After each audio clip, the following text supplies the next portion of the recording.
சபைக்கு மிகவும் முக்கியமானது. And sanctification meeting are very important to the church. பரிசுத்தம் இல்லாமல் ஒருவனும் தேவனை தரிசிப்பதில்லை. Without which holiness no man shall see the Lord. சுத்திகரிப்பு கூட்டம் ஒரு சபைக்கு பிரயோஜனமா இருந்தால் அந்த சபை வருகைக்கு ஆயத்தப்படுகிறது என்று அர்த்தம். If the sanctification meeting are useful to the church, it means that the church is prepared for the coming. எங்கே சுத்திகரிப்பு இல்லையோ அங்கே தெய்வீகம் கிடையாது. Where there is no sanctification, there is no divinity. எங்கே சுத்திகரிப்பு இல்லையோ அங்கே பரிசுத்தத்தை காண இயலாது. Where there is no sanctification, it is hard to see holiness.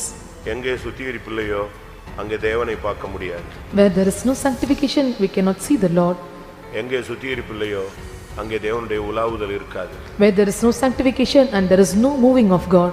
எங்கே சுத்திகரிப்பு இல்லையோ அங்கே சபையில் வளர்ச்சி இருக்காது. Where there is no sanctification, there is no growth found in the church. சுத்தம் செய்யப்படாத எந்த ஒரு திராட்சை செடியும் மிகுந்த கனிகளை கூடாது. And no wine trees which is pillaged or is cut out will not give the good fruits. அவைகள் மிகுந்த கனிகளை கொடுக்கும்படி பிதா அவைகளை சுத்தப்படுத்துகிறார். And God the Father is sanctifying it or purifying it to give forth much fruits. சுத்திகரிப்பில் இரண்டு பகுதிகள் இருக்கிறது. There are two parts in the sanctification. ஒன்று நாம் நம்மை சுத்திகரிப்பது. One is we have to sanctify ourselves. மற்றொன்று தேவன் நம்மை சுத்திகரிப்பது. The other part, the God sanctifies us. ஆண்டவருடைய சுத்திகரிப்பு என்பது ஒருவனை பூரணத்துக்கு நேராக திருப்பக்கூடியது. And God's sanctification is turning a man towards the perfection. இயேசு கிறிஸ்துவின் இரத்தம் சகல பாவங்களை நீக்கி நம்மை சுத்திகரிக்கும். Blood of Jesus Christ which cleanses from all the sins and sanctifies us. சுத்திகரிப்பை குறித்து பழைய ஏற்பாட்டிலும் புதிய ஏற்பாட்டிலும் ஒவ்வொரு பரிசுத்தவான்களும் ஒவ்வொரு சூழ்நிலைகளிலும் அது செயல்படுத்தப்பட்டிருக்கிறது, நடைமுறைப்படுத்தப்பட்டிருக்கிறது, அதை செயல்படுத்தி இருக்கிறார்கள். Every saints of God in Old Testament, in New Testament, in every situations and every circumstances, and they were activated and they made it, put forth in action the kind of sanctification. இயேசுவும் கூட சுத்திகரிப்பின் வேலையை மிகவும் தீவிரமாக, கடினமாக, கட்டாயமாக, மிகுந்த வைராக்கியத்தோடு செய்தார் என்று நாம் வேதத்திலே பார்க்க இயலும். And we can see in the scripture, and even Jesus Christ also had made the sanctification, the work of sanctification, hastily or hardly, or compulsorily or with zeal.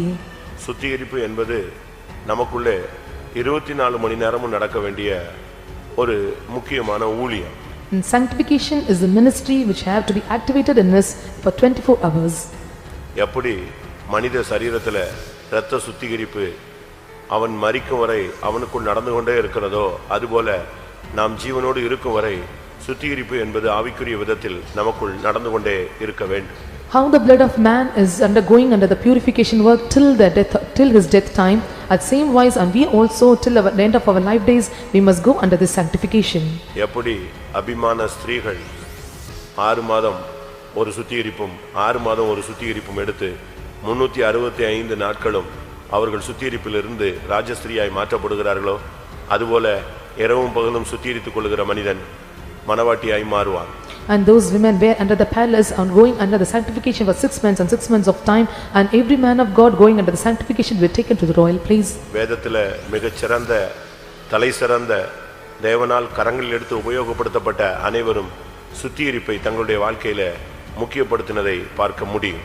Chief and great peoples of the scripture and those who have God received a great honor from the Lord, and they went under the sanctification we are able to see in the scripture. தானியேல் ஒரு வல்லமையான மனுஷன், ஒரு தேவனுடைய புருஷன், மாம்சமாயர்களோடு வாசம் பண்ணாத ஒரு தேவன். ஆனால் அவன் தேவனுடைய சன்னிதானத்திலே தனக்காகவும் தன் ஜனங்களுக்காகவும் பாவ அறிக்கை செய்து சுத்திகரித்து அழுது திறப்பில் நின்றார். And Daniel was the man and he was so powerful and he was went under the any kind of sanctification. He stood in the feet of the Lord and was made able to plead for the people. Pavul ஒரு வல்லமையான அப்போஸ்தலன், அவன் தேவாலயத்தில் போய் தன்னை சுத்திகரித்துக் கொண்டார் என்று வேதம் சொல்லுகிறது. Saint Paul was a powerful apostle and he went to the temple of God and went under the sanctification. எப்பொழுது ஒரு விசுவாசி ஒரு ஊழியக்காரன் சுத்திகரிக்கப்பட்ட தன்மையை இழக்கிறானோ அவன் கண் சொருகி போன குருடன் என்று பேதுரு பேசுகிறார். And Peter speak about the person those who are not going under the sanctification, they are as called as a blind. சுத்திகரிப்பின் விஷயத்துல இயேசு பக்தி வைராக்கியம் உள்ளவராய் இருந்தார். And in the matter of the sanctification, Jesus was so zeal towards it. அவர் ஒரு கயிற்றினால் ஒரு சவுக்கை உண்டு பண்ணி ஆலயத்துக்குள் பிரவேசித்து அவர் அடித்து நொறுக்கினதை இல்லாவிட்டால் கவிழ்த்ததை தூக்கி எறிந்ததை எல்லாம் நாம் பார்க்க முடியும். And we can see when the church was not being sanctified and when entered the whip and was made whip which was made out of ropes and he was reverted everything and he made the turn over all the tables. ஆலயத்தையும் தேசத்தையும் சுத்திகரித்த ராஜாக்கள் வேதத்திலே தேவனால் கனம் பண்ணப்பட்டார்கள். Kings, those who sanctified of the city and also the temple of God, and they were honored by the Lord. சுத்திகரிக்க கூடாத, சுத்திகரிக்காம, சுத்திகரிப்புக்கு முக்கியம் கொடுக்காத ராஜாக்கள் தள்ளப்பட்டதை நாம் வேதத்திலே பார்க்க முடியும். We can see in the scripture and those kings, those were not given importance to the sanctification, were cast down, were removed from the scripture. விழுந்த நிலவரத்திலிருந்து ஒரு மனிதன் எழும்ப வேண்டுமானால் அவன் சுத்திகரிப்பை பயிற்சிவிக்க வேண்டும். If a man have to taken up from the fallen state and he must exercise the work of sanctification. நான் முதலாவதே சொன்னேன் சுத்திகரிப்பில் இரண்டு பகுதி. In the first part I said there are two parts in the sanctification. ஒன்று நம்மை சுத்திகரிப்பது. First is we have to sanctify ourselves. மற்றொன்று தேவன் நம்மை சுத்திகரிப்பது. The other part the God must sanctify us. சங்கீதத்திலே தாவீது சொல்லும் பொழுது என் பாவங்கள் அற, என் மீறுதல்கள் நீங்க, என் அக்கிரமங்கள் நீங்க, என்னை சுத்திகரியும் என்று தேவனிடத்தில் அந்த ஊழியத்தை கொடுக்கிறான். And in the psalm we can see that David is giving the ministry in the hands of the Lord, my sins to be in and my all the iniquities and all the workers of the iniquities must be removed and the transgression must be removed from me. எங்கெல்லாம் ஜனங்கள் தங்களை சுத்திகரித்தார்களோ அங்கெல்லாம் தேவன் மறுபடியும் தன்னுடைய ஜனத்துக்கு கடாட்சித்தார். Where the people sanctified, the Lord spared the people. சுத்திகரிப்பு தேவனை உன் பக்கம் திருப்பக்கூடிய ஒரு சக்தி. Sanctification is the power is able to turn to the Lord towards you. சுத்திகரிக்கப்படாத ஜனங்கள் அவர்கள் பிரகாசிக்கப்பட்டதாக பைபிள்ல இல்லை. The people, those who do not have the sanctification, they are not shine, they've seen in the scripture. இந்த மாலை வேளை இந்த வருஷத்தின் கடைசியில நமக்கு தேவன் ஒரு சுத்திகரிப்பு கொடுத்திருக்கிறார். In this evening time, in the end of the year, the Lord have given the time to sanctify us.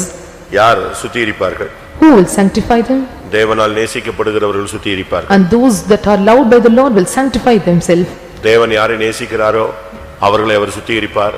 யார் தேவனை நேசிக்கிறார்களோ அவர்கள் தங்களை சுத்திகரிப்பார்கள். And those that love the Lord and they will be sanctified, and God who loves them and they will be sanctified. இந்த சுத்திகரிப்பிலேயே நீ தேவனை நேசிக்கிறாயா, தேவன் உன்னை நேசிக்கிறாரா என்பதை நாம் தீர்மானித்துக் கொள்ள இயலும். In this sanctification meeting and we can determine ourselves whether we love the Lord or Lord is loving us.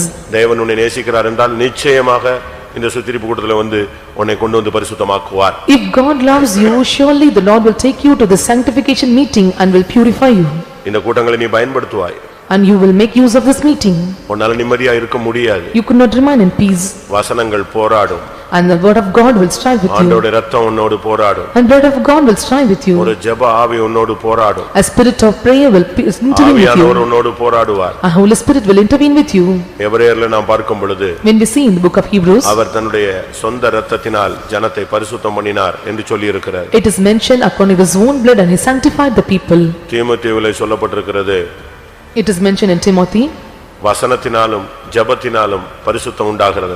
And sanctification takes place through the word of God and to the blood of Jesus. ரோமரில் சொல்லப்பட்டிருக்கிறது.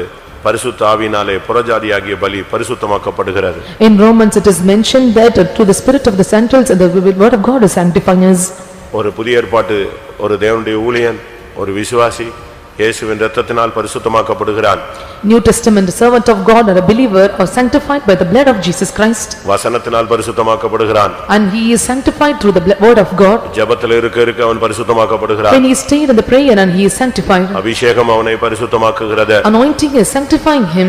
அதனால சுத்திகரிப்பு என்பதை நீங்கள் சரியான விதத்தில் use பண்ண வேண்டும். So you must make use of the sanctification in a proper way. அது சாதாரண சுத்திகரிப்பா இருக்க கூடாது. It should not be an ordinary sanctification. கிளையாத்திலே பிசின் தைலம் இல்லையோ? Is there no balm in Gilead? கிளையாத்திலே ரணவைத்தியன் இல்லையோ? Is there no physician in Gilead? பின்ன ஏன் என் ஜனமாகிய குமாரத்தி சொஸ்தமடையாமல் போனால்? And then why my people were not healed? சமாதானம் சமாதானம் என்று சொல்லி என் ஜனத்தின் காயத்தை அவர்கள் மேற்பூச்சாய் பூசுகிறார்கள். And they was covering by saying that peace peace to the people.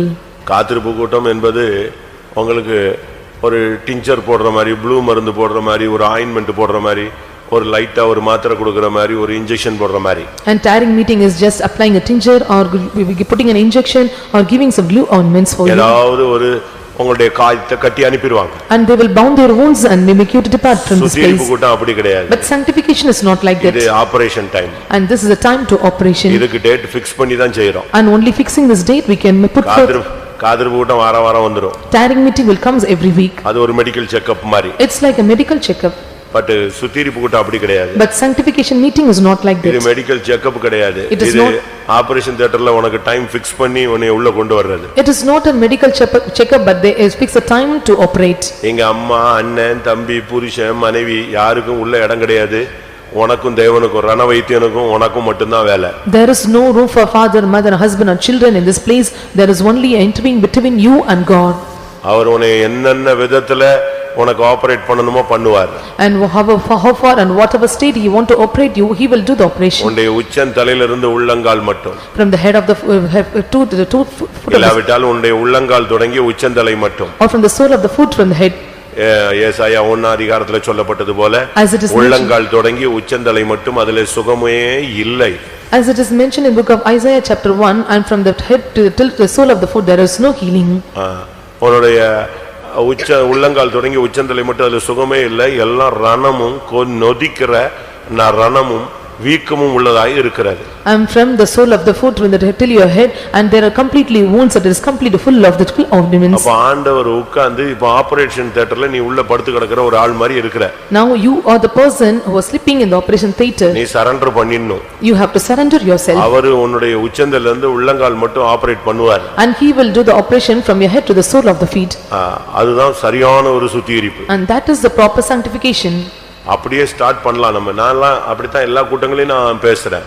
And I used to talk in every meetings in this way. ஒருவன் தன்னை பரிசுத்தமாக்கணும்னா ரொம்ப ஷார்ட்டா பண்ணணும் அப்படினா டக்கு டக்கு டக்கு டக்குன்னு பண்ணனா உச்சந்தல இருந்து உள்ளங்கால் மட்டும் ஒப்பு கொடுத்துட்டா போதும். And from the head to the sole of the foot, if you completely surrender, it is possible for the Lord to sanctify us. அப்படியே முடிய பாருங்க, முடி. And see the hairs. முடி. அத சுருட்ற, அதுக்கு டை அடிக்கிற, அத வெட்ற, அத நீட்ற, அது என்னென்ன பண்றியோ குரங்கு சேட்ட அவ்வளவு நீ பண்ற. You dress up and you dye up and you do whatever things you want to do with your hairs, you do so. முந்தி கருப்படிச்சிட்டு இருந்தா இப்ப அப்படிலாம் இல்ல, கலர் கலரா அடிக்க ஆரம்பிச்சிட்டாங்க. Before they dye in black colors, but now they apply colors and different colors to dye their hairs. முந்தி வயசாயிட்டுனா அடிப்பாங்க, ஆனா இப்ப அப்படி இல்ல, 18 வயசுல அடிக்கறாங்க. In the early days when they grew old and they start dyeing, but nowadays even from 18 years they start to dye their hairs. அதுக்கெல்லாம் நீ மன்னிப்பு கேட்கணும். And you must ask for forgiveness. லட்சணம் உள்ளவங்களுக்கு அலங்கரிப்பு தேவையில்லை. And that are so beautiful, there is no more adornment. அவன் தலைமுடி வெள்ளையாயிடுச்சுன்னா நீ அதுக்காக துக்கப்படணும், அழணும், அதுக்காக செத்து போகணும்லாம் இல்ல.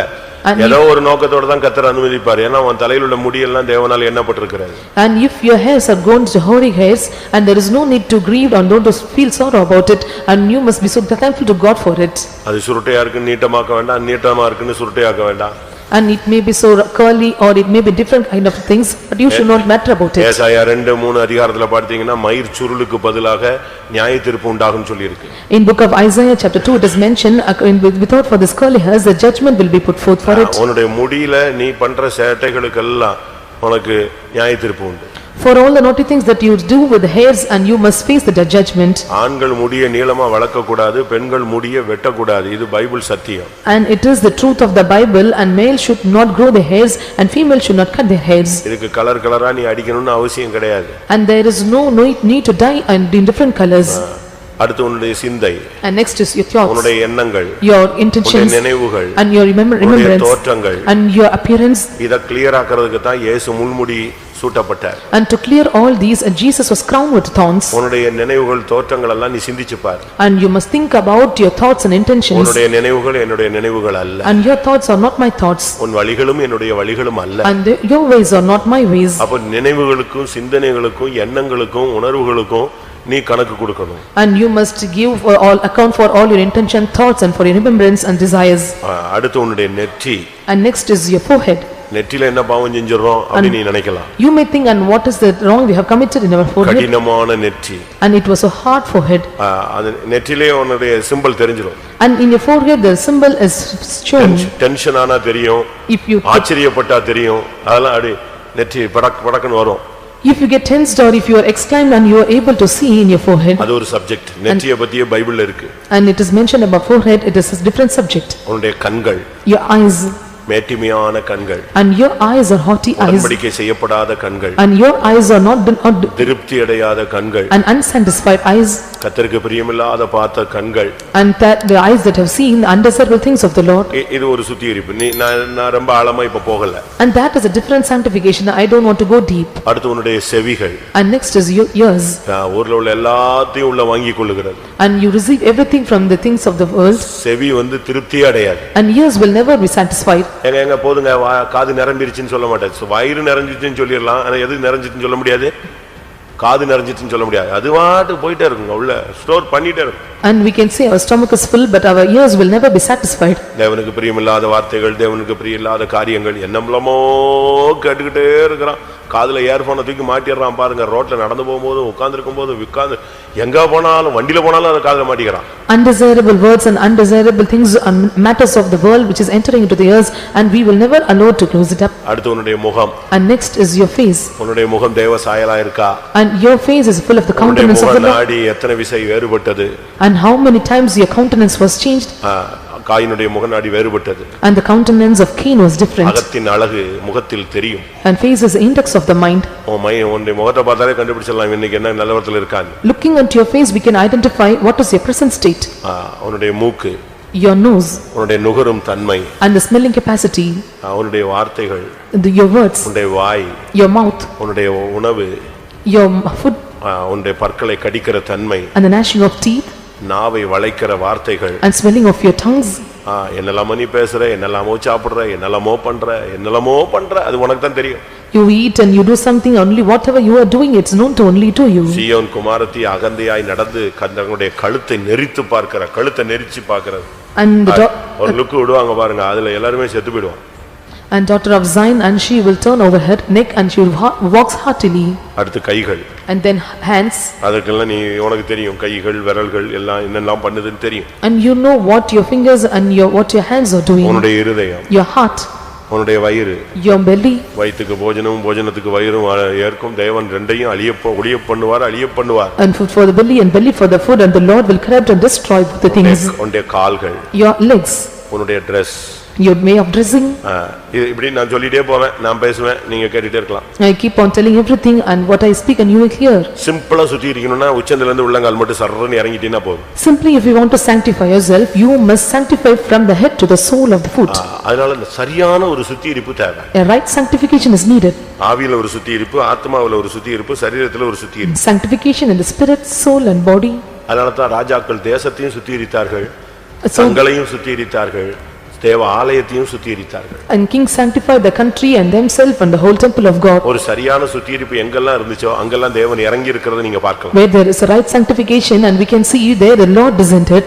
சுத்திகரிக்கப்படாத எந்த மனுஷனுக்குள்ளேயும் தேவன் தன்னுடைய எந்த வேலையும் செய்ய இயலாது. And the Lord could not do or perform his work with the person who was unsanctified. ஒரு 5 நிமிஷம் time. For 5 minutes I give you time. ஒரு 10 நிமிஷம் டைம். For 10 minutes time. எல்லாரும் கொஞ்ச நேரம் கண்ண மூடி முழங்கால் போட்டு நீங்களும் தேவனும் அப்படியே உறவாடி பாருங்க. For a while you give room for the Lord and stand on knees and close your eyes and you mingle with the Lord. 10 கூட்டம் கடந்த பிறகு 8 கூட்டம் கடந்த பிறகு தான் 7 கூட்டம் கடந்த பிறகு தான் பரிசுத்தம்னு நினைக்க கூடாது. You should not think of crossing at 10 or 8 or 7 meetings that there is a sanctification. First கூட்டத்திலே நீ சரியான ஒரு சுத்திகரிப்புக்குள்ள வந்துறணும். In the first meeting you must come into the proper sanctification. உடைஞ்ச பாத்திரமாகிய உன்னை கர்த்தர் உருவாக்க விரும்புகிறார். The Lord want to form or mold the broken vessel. நொறுங்கி கிடக்கிற உன்னை சீர்படுத்த விரும்புகிறார். The Lord want to set right a perfect you who are broken. தூரமாய் இருக்கிற உன்னை தன்னுடைய பக்கம் இழுக்க விரும்புகிறார். And you who are in the far distance, the Lord want to draw you towards him. அநீதி செய்த உன்னை நீதி செய்ய அவர் பழக்குவிக்க விரும்புகிறார். The Lord want to make you in practice and those who put for the unjust with the தீமை just. செய்ய பழகின உன்னை நன்மை செய்ய பழக்குவிக்க போகிறார். The Lord is going to practice you to commit good that's done evil. ஆமென். உன்னுடைய கரத்தை தேவன் பிடிக்க விரும்புகிறார். The Lord want to catch your hands. ஆண்டவரே என்னை சுத்திகரியும் என்று சொல்லுகிறவர்கள் கண்களை மூடி கொஞ்ச நேரம் முழங்கால் படியிடலாம். Those who say Lord sanctify me for a while, let us all close our eyes and stand on knees. பக்கத்துல இருக்கிற ஆளை பார்க்காத, யாருனே பார்க்காத, குடும்பத்தை நினைக்காத, பிசினஸ் நினைக்காத, கொஞ்ச நேரம் நீயும் தேவனும். And don't look those who are sitting nearby you and don't look out to the family members or think about the family members, you and your God. சுத்திகரிப்பு கரெக்ட்டா இருந்தா தேவன் உன்னோட நெருங்கி வர்றத உன்னால ஃபீல் பண்ண முடியும். If the sanctification is proper, you can see the Lord is coming closer towards you. சுத்திகரிப்பு கரெக்ட்டா இருந்துச்சுனா உன் இருதயம் உடையும். If there is a right sanctification, your heart is broken. சுத்திகரிப்பு கரெக்ட்டா இருந்தா உன் இருதயம் நொறுங்கும். If your sanctification is proper, your heart will be broken up. சுத்திகரிப்பு சரியா இருந்தா உன் கல்லான இருதயம் சதையான இருதயமாய் மாறும். If the sanctification proper, the stony heart will be changed into a fleshy heart. சுத்திகரிப்பு சரியா இருந்தா உன் கண்ணுல தண்ணி வடியும். If the sanctification is proper, and the tears will run out from your eyes. சுத்திகரிப்பு சரியாக இருந்தா உன் கண்ணுல சிலுவை தெரியும். If the sanctification is right, and the cross will appear before your eyes. சுத்திகரிப்பு சரியாக இருந்தால் நீ சிலுவையிலே அறையப்பட்ட அவரை நோக்கி கதறுவாய், நோக்கி பார்த்து புலம்புவாய். If the sanctification is proper, one who is crucified on the cross, you will look and you behold him, and you will cry and you will lament. சுத்திகரிப்பு சரியாக இருந்தால் ஒரு மனஸ்தாபம் உண்டாகும். If the sanctification is proper, there comes a conviction. சுத்திகரிப்பு சரியாக இருந்தால் ஒரு மனம் திரும்புதல் உண்டாகும். If the sanctification is proper, and there will be a repentance or conversion. சுத்திகரிப்பு சரியாக இருந்தால் ஒரு ஒப்புரவாகுதல் உண்டாகும். If there is a sanctification is proper, there comes a reconciliation. சுத்திகரிப்பு சரியாக இருந்தால் உன்னை உளையான சேற்றிலிருந்து அவர் தூக்குவார். If the sanctification is proper, the Lord will lift you up from the miry clay. சுத்திகரிப்பு சரியாக இருந்தால் உன் கட்டுகள் இன்றைக்கு அறுக்கப்படும். If the sanctification is proper, your bonds will be loosened right now. சுத்திகரிப்பு சரியாக இருந்தால் இன்றைக்கு உன் சாபம் நீக்கப்படும். If the sanctification is proper, your curses will be removed. சுத்திகரிப்பு சரியாக இருந்தா உன் வீட்ல இருக்கிற அசுத்த ஆவி வெளியே போகும். If there is a right sanctification, all the evil unclean spirits will flee away from your சுத்திகரிப்பு house. சரியாக இருந்தா உன் மரண வியாதி உன்னை விட்டு நீங்கும். If the sanctification is proper, the death or sickness towards the death will be removed from you. சுத்திகரிப்பு சரியாக இருந்தால் நீ தேவனை நேசிப்பாய். If the sanctification is right, you will love the Lord. சுத்திகரிப்பு சரியாக இருந்தால் நீ மற்றவர்களை நேசிப்பாய். If the sanctification is right, you will love others. சுத்திகரிப்பு சரியாக இருந்தால் நீ தேவ சமூகத்தை நாடுவாய். If the sanctification is proper, you will seek the presence of the Lord. சுத்திகரிப்பு சரியாக இருந்தால் உன்னுடைய முழங்கால் முடங்கும். If the sanctification is proper, your knees will be bowed down. சுத்திகரிப்பு சரியாக இருந்தால் இரவும் பகலும் கர்த்தருடைய பாதத்திலே நீ விழுவாய். If the sanctification is right, you will fall in the feet of the Lord day and night. சுத்திகரிப்பு சரியாக இருந்தால் நீ உலகத்தை வெறுப்பாய். If the sanctification is proper, you will hate the world. சுத்திகரிப்பு சரியாக இருந்தால் லாபமாய் இருந்தவைகளை கிறிஸ்துவுக்கென்று நஷ்டம் என்று விடுவாய். If the sanctification is proper, you will count everything as a loss that you make for the sake of the Lord. சுத்திகரிப்பு சரியாக இருந்தால் இந்த உலகம் உனக்கு குப்பையாய் தென்படும். If the sanctification is right, the world seems to be dung for you. சுத்திகரிப்பு சரியாக இருந்தால் நீ எல்லாரையும் கனம் பண்ணுவாய். If the sanctification is right, you will honor everyone. சுத்திகரிப்பு சரியாக இருந்தால் நீ ஒரு மன்னிப்பு கேட்கக்கூடியவனாய் மாறுவாய். If the sanctification is proper, you will turn towards the people who ask for சுத்திகரிப்பு forgiveness. சரியாக இருந்தால் நீ எல்லாரையும் மன்னிப்பாய். If the sanctification is right, you will forgive everyone. சுத்திகரிப்பு சரியாக இருந்தால் நீ மற்றவர்களை சுமப்பாய். If the sanctification is right, you will carry everyone. சுத்திகரிப்பு சரியாக இருந்தால் நீ மற்றவர்களை தாங்குவாய். If the sanctification is right, you will sustain others. சுத்திகரிப்பு சரியாக இருந்தால் நீ மற்றவர்களுக்காக பரிந்து பேசுவாய். If the sanctification is proper, you will intervene for others. சுத்திகரிப்பு சரியாக இருந்தால் பரிசுத்தத்துக்காய் நீ கண்ணீர் விடுவாய். If the sanctification is right, you will shed tears for the holiness. சுத்திகரிப்பு சரியாக இருந்தால் விசுவாசத்துக்காக நீ ஜீவனை கொடுப்பாய். If the sanctification is right, and you will give life for the faith. சுத்திகரிப்பு சரியாக இருந்தால் இன்றைக்கு உன்னுடைய தரிசனம் புதுப்பிக்கப்படும். If the sanctification is proper, your visions will be renewed. சுத்திகரிப்பு சரியாக இருந்தால் உன்னுடைய வரங்கள் பிரகாசிக்கும். If the sanctification is proper, your gifts will shine. சுத்திகரிப்பு சரியாக இருந்தால் உன்னுடைய பிரதிஷ்டை புதுப்பிக்கப்படும். If the sanctification is proper, your consecration will be renewed up. சுத்திகரிப்பு சரியாக இருந்தால் ஒரு அக்கினி உன்மேல் இறங்கி வரும். If the sanctification is proper, the fire will descend now.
ஆமென்.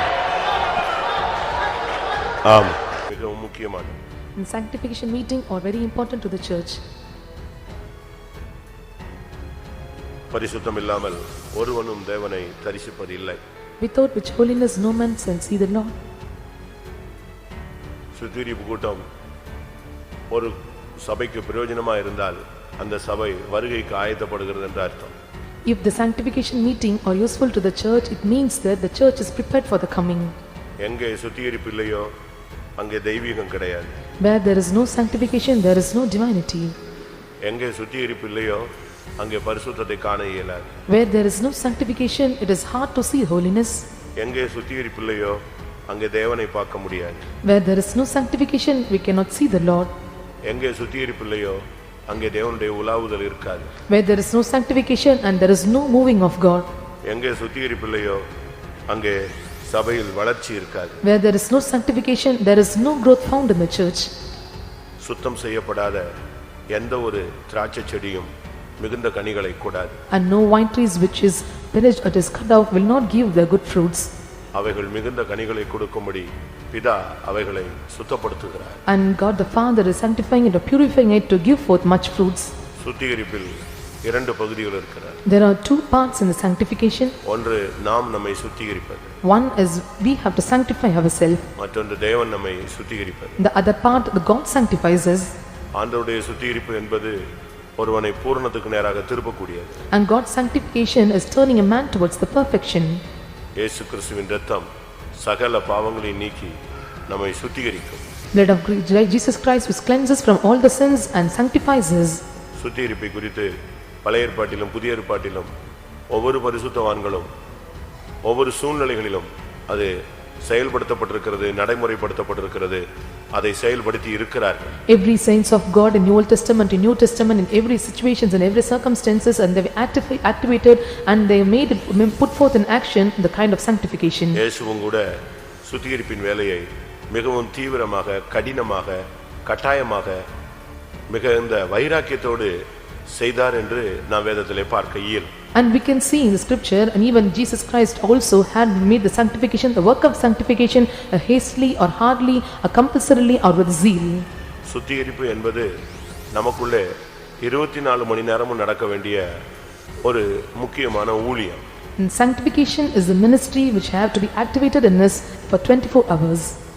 எப்படி மனித சரீரத்தில் இரத்த சுத்திகரிப்பு அவன் மரிக்கும் வரை அவனுக்குள் நடந்து கொண்டே இருக்கிறதோ அதுபோல நாம் ஜீவனோடு இருக்கும் வரை சுத்திகரிப்பு என்பது ஆவிக்குரிய விதத்தில் நமக்குள் நடந்து கொண்டே இருக்க வேண்டும். How the blood of man is undergoing under the purification work till his death time, at same wise and we also till the end of our life days we must go under this sanctification. எப்படி அபிமான ஸ்திரீகள் 6 மாதம் ஒரு சுத்திகரிப்பும் 6 மாதம் ஒரு சுத்திகரிப்பும் எடுத்து 365 நாட்களும் அவர்கள் சுத்திகரிப்பிலிருந்து ராஜஸ்திரியாய் மாற்றப்படுகிறார்களோ அதுபோல இரவும் பகலும் சுத்திகரித்துக் கொள்கிற மனிதன் மணவாட்டியாய் மாறுவான். And those women were under the palace and going under the sanctification for 6 months and 6 months of time, and every man of God going under the sanctification were taken to the royal place. வேதத்திலே மிகச் சிறந்த தலைசிறந்த தேவனால் கரங்களில் எடுத்து உபயோகப்படுத்தப்பட்ட அனைவரும் சுத்திகரிப்பை தங்களுடைய வாழ்க்கையிலே முக்கியப்படுத்தினதை பார்க்க முடியும். Chief and great peoples of the scripture and those who have God received a great honor from the Lord, and they went under the sanctification we are able to see in the scripture. தானியேல் ஒரு வல்லமையான மனுஷன், ஒரு தேவனுடைய புருஷன், மாம்சமாயர்களோடு வாசம் பண்ணாத ஒரு தேவன். ஆனால் அவன் தேவனுடைய சன்னிதானத்திலே தனக்காகவும் தன் ஜனங்களுக்காகவும் பாவ அறிக்கை செய்து சுத்திகரித்து அழுது திறப்பில் நின்றான். And Daniel was the man and he was so powerful and he was went under the any kind of sanctification. He stood in the feet of the Lord and was made able to plead for the people. Pavul ஒரு வல்லமையான அப்போஸ்தலன், அவன் தேவாலயத்தில் போய் தன்னை சுத்திகரித்துக் கொண்டான் என்று வேதம் சொல்லுகிறது. Saint Paul was a powerful apostle and he went to the temple of God and went under the sanctification. எப்பொழுது ஒரு விசுவாசி ஒரு ஊழியக்காரன் சுத்திகரிக்கப்பட்ட தன்மையை இழக்கிறானோ அவன் கண் சொருகி போன குருடன் என்று பேதுரு பேசுகிறார். And Peter speak about the person those who are not going under the sanctification, they are as called as a blind. சுத்திகரிப்பின் விஷயத்திலே இயேசு பக்தி வைராக்கியம் உள்ளவராய் இருந்தார். And in the matter of the sanctification, Jesus was so zeal towards it. அவர் ஒரு கயிற்றினால் ஒரு சவுக்கை உண்டு பண்ணி ஆலயத்துக்குள் பிரவேசித்து அவர் அடித்து நொறுக்கினதை இல்லாவிட்டால் கவிழ்த்ததை தூக்கி எறிந்ததை எல்லாம் நாம் பார்க்க முடியும். And we can see when the church was not being sanctified and went into the whip and was made whip which was made out of ropes, and he was diverted everything and he made the turnover on the tables. ஆலயத்தையும் தேசத்தையும் சுத்திகரித்த ராஜாக்கள் வேதத்திலே தேவனால் கனம் பண்ணப்பட்டார்கள். Kings, those who were sanctified of the city and also the temple of God, and they were honored by the Lord. சுத்திகரிக்க கூடாத சுத்திகரிக்காம சுத்திகரிப்புக்கு முக்கியம் கொடுக்காத ராஜாக்கள் தள்ளப்பட்டதை நாம் வேதத்திலே பார்க்க முடியும். We can see in the scripture, and those kings, those were not given importance to the sanctification, were cast down, were removed from the scripture. விழுந்த நிலவரத்திலிருந்து ஒரு மனிதன் எழும்ப வேண்டுமானால் அவன் சுத்திகரிப்பை பயிற்சிவிக்க வேண்டும். If a man have to taken up from the fallen state, and he must exercise the work of sanctification. நான் முதலாவதே சொன்னேன், சுத்திகரிப்பில் இரண்டு பகுதி. In the first part I said there are two parts in the sanctification. ஒன்று நம்மை சுத்திகரிப்பது. First is we have to sanctify ourselves. தேவன் நம்மை சுத்திகரிப்பது. The other part, the God must sanctify us. சங்கீதத்திலே தாவீது சொல்லும் பொழுது, என் பாவங்கள் அற, என் மீறுதல்கள் நீங்க, என் அக்கிரமங்கள் நீங்க, என்னை சுத்திகரியும் என்று தேவனிடத்தில் அந்த ஊழியத்தை கொடுக்கிறான். And in the psalm we can see that David is giving the ministry in the hands of the Lord, my sins to be in, and my all the iniquities and all the workers of the iniquities must be removed, and the transgression must be removed from me. எங்கெல்லாம் ஜனங்கள் தங்களை சுத்திகரித்தார்களோ அங்கெல்லாம் தேவன் மறுபடியும் தன்னுடைய ஜனத்துக்கு கடாட்சித்தார். Where the people sanctified, the Lord spared the people. சுத்திகரிப்பு தேவனை உன் பக்கம் திருப்பக்கூடிய ஒரு சக்தி. Sanctification is the power is able to turn to the Lord towards you. சுத்திகரிக்கப்படாத ஜனங்கள் அவர்கள் பிரகாசிக்கப்பட்டதாக பைபிள்ல இல்லை. The people, those who do not have the sanctification, they are not shine, they've seen in the scripture. இந்த மாலை வேளை இந்த வருஷத்தின் கடைசியில நமக்கு தேவன் ஒரு சுத்திகரிப்பை கொடுத்திருக்கிறார். In this evening time, in the end of the year, the Lord have given the time to sanctify us. யார் சுத்திகரிப்பார்கள்? Who will sanctify them? தேவனால் நேசிக்கப்படுகிறவர்கள் சுத்திகரிப்பார்கள். And those that are loved by the Lord will sanctify themselves. தேவன் யாரை நேசிக்கிறாரோ அவர்களை அவர் சுத்திகரிப்பார். யார் தேவனை நேசிக்கிறார்களோ அவர்கள் தங்களை சுத்திகரிப்பார்கள். And those that love the Lord, and they will be sanctified, and God who loves them, and they will be sanctified. இந்த சுத்திகரிப்பிலேயே நீ தேவனை நேசிக்கிறாயா, தேவன் உன்னை நேசிக்கிறாரா என்பதை நாம் தீர்மானித்துக் கொள்ள இயலும். In this sanctification meeting, and we can determine ourselves whether we love the Lord or Lord is loving us. தேவன் உன்னை நேசிக்கிறார் என்றால் நிச்சயமாக இந்த சுத்திகரிப்பு கூட்டத்திலே வந்து உன்னை கொண்டு வந்து பரிசுத்தமாக்குவார். If God loves you, surely the Lord will take you to the sanctification meeting and will purify you. இந்த கூட்டங்களை நீ பயன்படுத்துவாய். And you will make use of this meeting. உன்னால நிம்மதியா இருக்க முடியாது. You could not remain in peace. வசனங்கள் போராடும். And the word of God will strive with you. ஆண்டவருடைய இரத்தம் உன்னோடு போராடும். And the word of God will strive with you. ஒரு ஜெப ஆவி உன்னோடு போராடும். A spirit of prayer will intervene with you. ஆவியானவர் உன்னோடு போராடுவார். A Holy Spirit will intervene with you.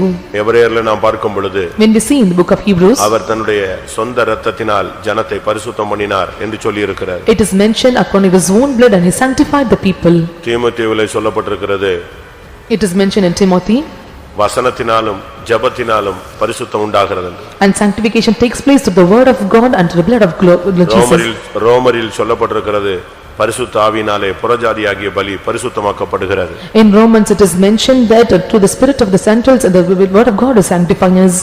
ஒரு புதிய ஏற்பாட்டு ஒரு தேவனுடைய ஊழியன், ஒரு விசுவாசி இயேசுவின் இரத்தத்தினால் பரிசுத்தமாக்கப்படுகிறான். New Testament, the servant of God or a believer are sanctified by the blood of Jesus Christ. வசனத்தினால் பரிசுத்தமாக்கப்படுகிறான். And he is sanctified through the word of God. ஜெபத்தில் இருக்க அவன் பரிசுத்தமாக்கப்படுகிறான். When he stayed in the prayer, and he is sanctified. அபிஷேகம் அவனை பரிசுத்தமாக்குகிறது. Anointing is sanctifying him.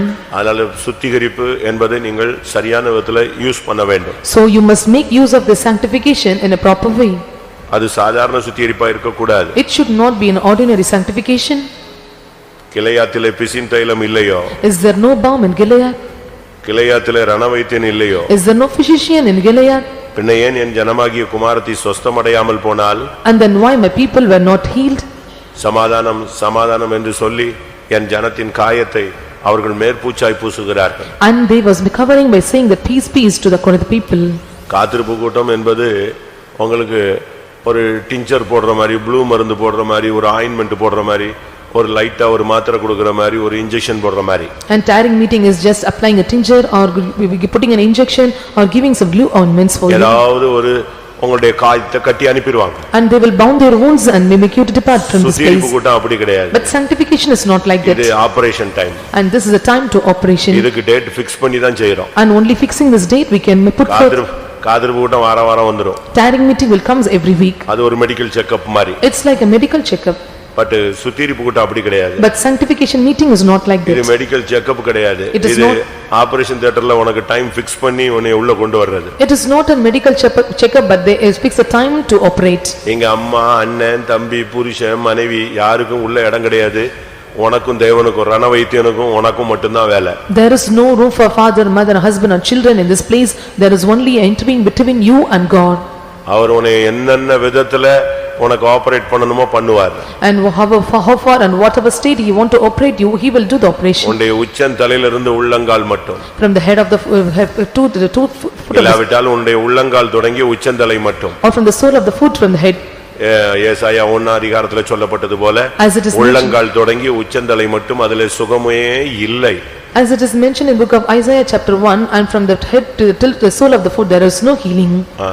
உன்னுடைய உள்ளங்கால் தொடங்கி உச்சந்தலை மட்டும் அதுல சுகமே இல்லை. எல்லாம் ரணமும் நொதிக்கிற ரணமும் வீக்கமும் உள்ளதாய் இருக்கிறது. And from the sole of the foot till your head, and there are completely wounds that is completely full of the ornaments. அப்ப ஆண்டவர் உட்கார்ந்து இப்ப ஆபரேஷன் தியேட்டர்ல நீ உள்ள படுத்து கிடக்குற ஒரு ஆள் மாதிரி இருக்கிற. Now you are the person who was sleeping in the operation theater. நீ சரண்டர் பண்ணிடணும். You have to surrender yourself. அவர் உன்னுடைய உச்சந்தல்ல இருந்து உள்ளங்கால் மட்டும் ஆபரேட் பண்ணுவார். And he will do the operation from your head to the sole of the feet. அதுதான் சரியான ஒரு சுத்திகரிப்பு. And that is the proper sanctification. அப்படியே ஸ்டார்ட் பண்ணலாம் நம்ம. நான்லாம் அப்படித்தான் எல்லா கூட்டங்களையும் நான் பேசுறேன். And I used to talk in every meetings in this way. ஒருவன் தன்னை பரிசுத்தமாக்கணும்னா ரொம்ப ஷார்ட்டா பண்ணணும் அப்படினா டக்கு டக்கு டக்கு டக்குன்னு பண்ணனா உச்சந்தல இருந்து உள்ளங்கால் மட்டும் ஒப்பு கொடுத்துட்டா போதும். And from the head to the sole of the foot, if you completely surrender, it is possible for the Lord to sanctify us. அப்படியே முடிய பாருங்க, முடி. And see the hairs. முடி. அத சுருட்ற, அதுக்கு டை அடிக்கிற, அத வெட்ற, அத நீட்ற, அது என்னென்ன பண்றியோ குரங்கு சேட்ட அவ்வளவு நீ பண்ற. You dress up and you dye up and you do whatever things you want to do with your hairs, you do so. முந்தி கருப்படிச்சிட்டு இருந்தா இப்ப அப்படிலாம் இல்ல, கலர் கலரா அடிக்க ஆரம்பிச்சிட்டாங்க. Before they dye in black colors, but now they apply colors and different colors to dye their hairs. முந்தி வயசாயிட்டுனா அடிப்பாங்க, ஆனா இப்ப அப்படி இல்ல, 18 வயசுல அடிக்கறான். In the early days when they grew old and they start dyeing, but nowadays even from 18 years they start to dye their hairs. அதுக்கெல்லாம் நீ மன்னிப்பு கேட்கணும். And you must ask for forgiveness. லட்சணம் உள்ளவங்களுக்கு அலங்கரிப்பு தேவையில்லை. And that are so beautiful, there is no more adornment. அவன் தலைமுடி வெள்ளையாயிடுச்சுன்னா நீ அதுக்காக துக்கப்படணும், ஆளணும், அதுக்காக செத்து போகணும்லாம் இல்ல. ஏதோ ஒரு நோக்கத்தோட தான் கர்த்தர் அனுமதிப்பார். ஏன்னா அவன் தலையில உள்ள முடியெல்லாம் தேவனால் எண்ணப்பட்டிருக்கிறது. And if your hairs are gone to hoary hairs, and there is no need to grieve and don't feel sorrow about it, and you must be so thankful to God for it. அது சுருட்டையா இருக்கு நீட்டமாக்க வேண்டாம், நீட்டமா இருக்குன்னு சுருட்டையாக்க வேண்டாம். And it may be so curly or it may be different kind of things, but you should not matter about it. ஏசாயா 2:3 அதிகாரத்துல பார்த்தீங்கன்னா மயிர் சுருளுக்கு பதிலாக நியாயத்தீர்ப்பு உண்டாகும்னு சொல்லி இருக்கு. In book of Isaiah chapter 2 it is mentioned, without for this curly hairs the judgment will be put forth for it. உன்னுடைய முடியில நீ பண்ற சேட்டைகளுக்கெல்லாம் உனக்கு நியாயத்தீர்ப்பு உண்டு. For all the naughty things that you do with the hairs, and you must face the judgment. ஆண்கள் முடியை நீளமா வளர்க்க கூடாது, பெண்கள் முடியை வெட்ட கூடாது. இது பைபிள் சத்தியம். And it is the truth of the Bible, and male should not grow their hairs and female should not cut their hairs. இதுக்கு கலர் கலரா நீ அடிக்கணும்னு அவசியம் கிடையாது. And there is no need to dye and in different colors. அடுத்து உன்னுடைய சிந்தை. And next is your thoughts. உன்னுடைய எண்ணங்கள். Your intentions. உன்னுடைய நினைவுகள். And your remembrance. உன்னுடைய தோற்றங்கள். And your appearance. இத கிளியர் ஆக்கிறதுக்கு தான் இயேசு முள்முடி சூட்டப்பட்டார். And to clear all these, and Jesus was crowned with thorns. உன்னுடைய நினைவுகள் தோற்றங்கள் எல்லாம் நீ சிந்திச்சு பார். And you must think about your thoughts and intentions. உன்னுடைய நினைவுகள் என்னுடைய நினைவுகள் அல்ல. And your thoughts are not my thoughts. உன் வழிகளும் என்னுடைய வழிகளும் அல்ல. And your ways are not my ways. அப்ப நினைவுகளுக்கும் சிந்தனைகளுக்கும் எண்ணங்களுக்கும் உணர்வுகளுக்கும் நீ கணக்கு கொடுக்கணும். And you must give all account for all your intention, thoughts and for your remembrance and desires. அடுத்து உன்னுடைய நெற்றி. And next is your forehead. நெற்றில என்ன பாவம் செஞ்சறோம் அப்படி நீ நினைக்கலாம். You may think, and what is the wrong we have committed in our forehead? கடினமான நெற்றி. And it was a hard forehead. அது நெற்றிலே உன்னுடைய சிம்பல் தெரிஞ்சிரும். And in your forehead the symbol is shown. Tension ஆனா தெரியும், ஆச்சரியப்பட்டா தெரியும், அதெல்லாம் அப்படி நெற்றி படக் படக்குன்னு வரும். If you get tensed or if you are exclaimed and you are able to see in your forehead. அது ஒரு சப்ஜெக்ட். நெற்றிய பத்தியே பைபிள்ல இருக்கு. And it is mentioned about forehead, it is a different subject. உன்னுடைய கண்கள். Your eyes. மேட்டிமையான கண்கள், and your eyes are haughty eyes, உடன்படிக்கை செய்யப்படாத கண்கள், and your eyes are not திருப்தி அடையாத கண்கள், and unsatisfied eyes, கர்த்தருக்கு பிரியமில்லாத பார்த்த கண்கள், and that the eyes that have seen the undesirable things of the Lord. இது ஒரு சுத்திகரிப்பு. நான் ரொம்ப ஆழமா இப்ப போகல. And that is a different sanctification. I don't want to go deep. அடுத்து உன்னுடைய செவிகள், And next is your ears, ஊர்ல உள்ள எல்லாத்தையும் உள்ள வாங்கிக் கொள்ளுகிறது. and you receive everything from the things of the world, செவி திருப்தி அடையாது. and ears will never be satisfied. எங்க போதுங்க காது நிரம்பிருச்சுன்னு சொல்ல மாட்டேன், வயிறு நிறைஞ்சிருச்சுன்னு சொல்லிடலாம். ஆனா எது நிறைஞ்சிருச்சுன்னு சொல்ல முடியாது, காது நிறைஞ்சிருச்சுன்னு சொல்ல முடியாது. அது வாட்டு போயிட்டே இருக்குங்க, உள்ள ஸ்டோர் பண்ணிட்டே இருக்கும். And we can say our stomach is full, but our ears will never be satisfied. தேவனுக்கு பிரியமில்லாத வார்த்தைகள், தேவனுக்கு பிரியமில்லாத காரியங்கள் என்னமோ கேட்டுக்கிட்டே இருக்கிறான். காதுல இயர்போனை தூக்கி மாட்டிடுறான் பாருங்க. ரோட்ல நடந்து போகும்போது, உட்கார்ந்து இருக்கும் போது, உட்கார்ந்து எங்க போனாலும், வண்டியில போனாலும் அதை காதுல மாட்டிக்கிறான். Undesirable words and undesirable things and matters of the world which is entering into the ears, and we will never allow to close it up. அடுத்து உன்னுடைய முகம். And next is your face. உன்னுடைய முகம் தேவ சாயலா இருக்கா? And your face is full of the countenance of the Lord. நாடி எத்தனை விசை வேறுபட்டது? And how many times your countenance was changed? காயினுடைய முகநாடி வேறுபட்டது. And the countenance of Cain was different. அகத்தின் அழகு முகத்தில் தெரியும். And face is the index of the mind. உன்னுடைய முகத்தை பார்த்தாலே கண்டுபிடிச்சிடலாம் இன்னைக்கு என்ன நிலவரத்தில் இருக்கான்னு. Looking into your face we can identify what is your present state. உன்னுடைய மூக்கு, your nose, உன்னுடைய நுகரும் தன்மை, and the smelling capacity, உன்னுடைய வார்த்தைகள், your words, உன்னுடைய வாய், your mouth, உன்னுடைய உணவு, your food, உன்னுடைய பற்களை கடிக்கிற தன்மை, and the gnashing of teeth, நாவை வளைக்கிற வார்த்தைகள், and swelling of your tongues. என்னெல்லாமோ நீ பேசுற, என்னெல்லாமோ சாப்பிடுற, என்னெல்லாமோ பண்ற, அது உனக்கு தான் தெரியும். You eat and you do something, only whatever you are doing it's known to only to you. சீயோன் குமாரத்தி அகந்தையாய் நடந்து தன்னுடைய கழுத்தை நெரித்து பார்க்கிற, கழுத்தை நெரிச்சு பார்க்கிறது. And ஒரு லுக்கு விடுவாங்க பாருங்க, அதுல எல்லாருமே செத்து போயிடுவாங்க. And daughter of Zion, and she will turn over her neck and she will walks heartily. அடுத்து கைகள். And then hands. அதற்கெல்லாம் நீ உனக்கு தெரியும், கைகள் விரல்கள் எல்லாம் என்னெல்லாம் பண்ணுதுன்னு தெரியும். And you know what your fingers and what your hands are doing. உன்னுடைய இருதயம், your heart, உன்னுடைய வயிறு, your belly. வயிற்றுக்கு போஜனமும் போஜனத்துக்கு வயிறும் ஏற்கும் தேவன் ரெண்டையும் ஒழிய பண்ணுவார். And food for the belly and belly for the food, and the Lord will corrupt and destroy the things. உன்னுடைய கால்கள், your legs, உன்னுடைய dress, your way of dressing. இப்படி நான் சொல்லிட்டே போவேன், நான் பேசுவேன், நீங்க கேட்டுட்டே இருக்கலாம். I keep on telling everything and what I speak and you will hear. சிம்பிளா சுத்தி இருக்கணும்னா உச்சந்தல இருந்து உள்ளங்கால் மட்டும் சர்றன்னு இறங்கிட்டீனா போதும். Simply if you want to sanctify yourself, you must sanctify from the head to the sole of the foot. அதனால சரியான ஒரு சுத்திகரிப்பு தேவை. A right sanctification is needed. ஆவியில ஒரு சுத்திகரிப்பு, ஆத்மாவில ஒரு சுத்திகரிப்பு, சரீரத்துல ஒரு சுத்திகரிப்பு. Sanctification in the spirit, soul and body. அதனால தான் ராஜாக்கள் தேசத்தையும் சுத்திகரித்தார்கள், தங்களையும் சுத்திகரித்தார்கள், தேவ ஆலயத்தையும் சுத்திகரித்தார்கள். And kings sanctified the country and themselves and the whole temple of God. ஒரு சரியான சுத்திகரிப்பு எங்கெல்லாம் இருந்துச்சோ அங்கெல்லாம் தேவன் இறங்கி இருக்கிறதை நீங்க பார்க்கலாம். Where there is a right sanctification and we can see there the Lord presented.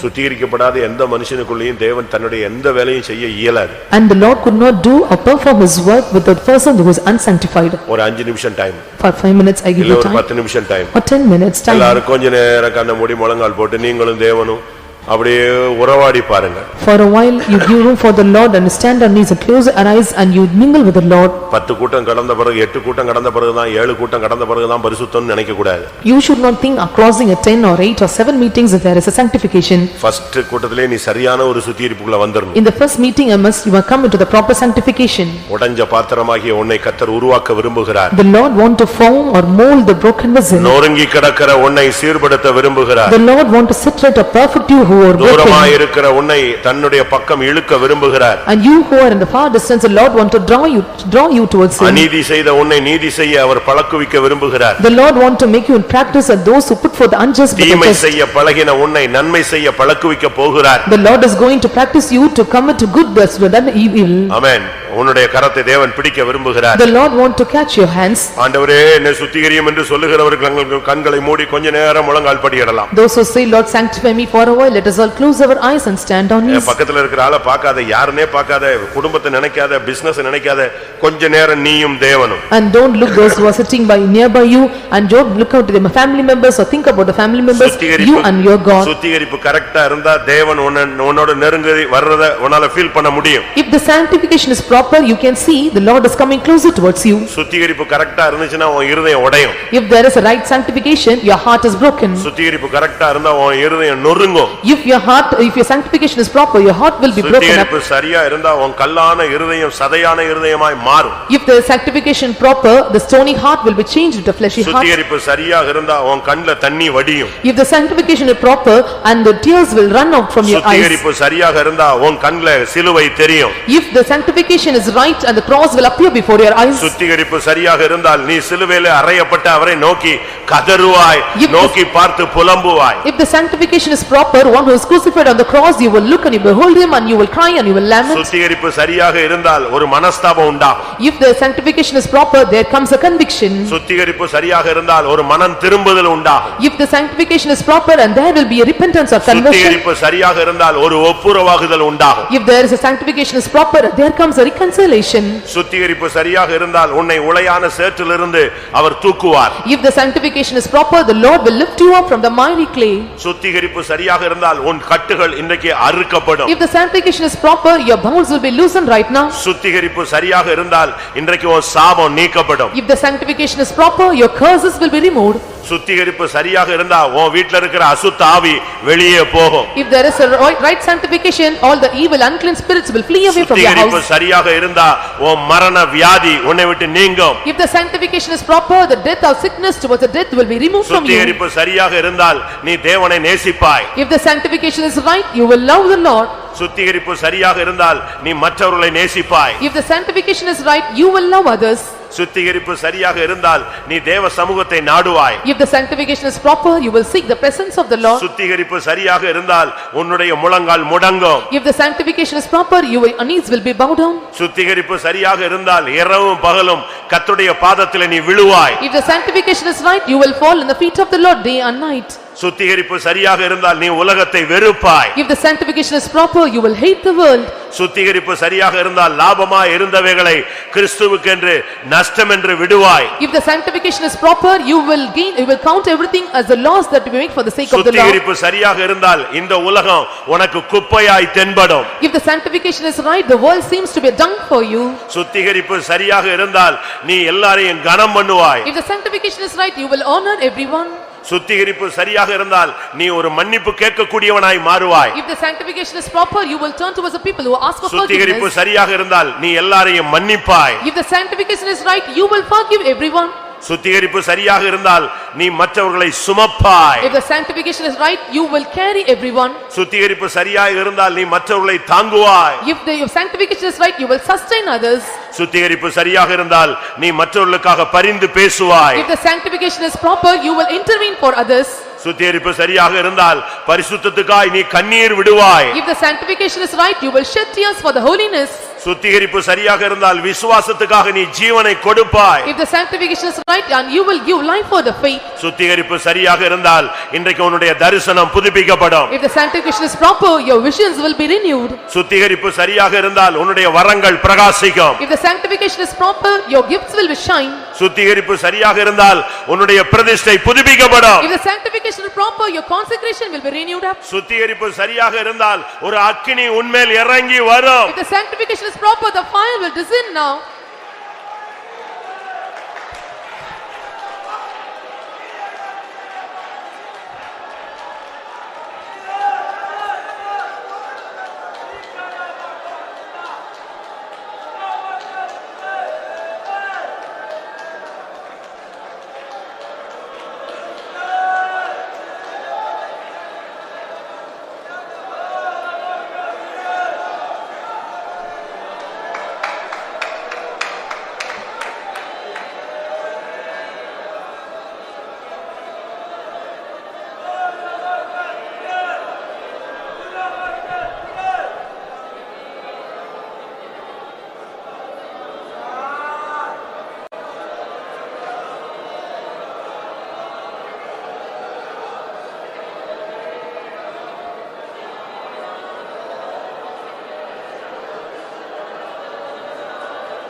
ஆமென்.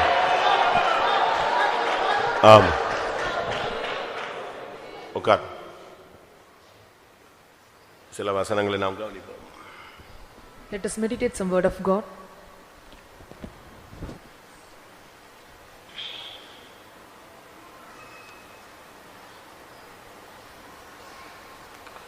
எபேசியர் 2 அதிகாரம் 10